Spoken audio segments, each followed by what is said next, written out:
Good morning, ma'am. My name is Ferdinand Calar, and today I'm going to do foot care.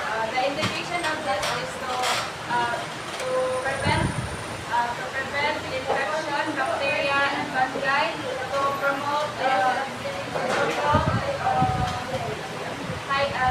improve hygiene, and to for patients to remove dry skin. So we have our materials, the basin, the lotion or moisturizer, washcloth, and the mud blanket. So first is pour water into the basin, then test the temperature of the water. Okay.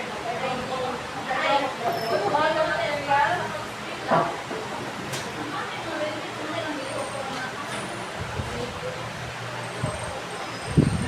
Then remove the shoes from the patient. Then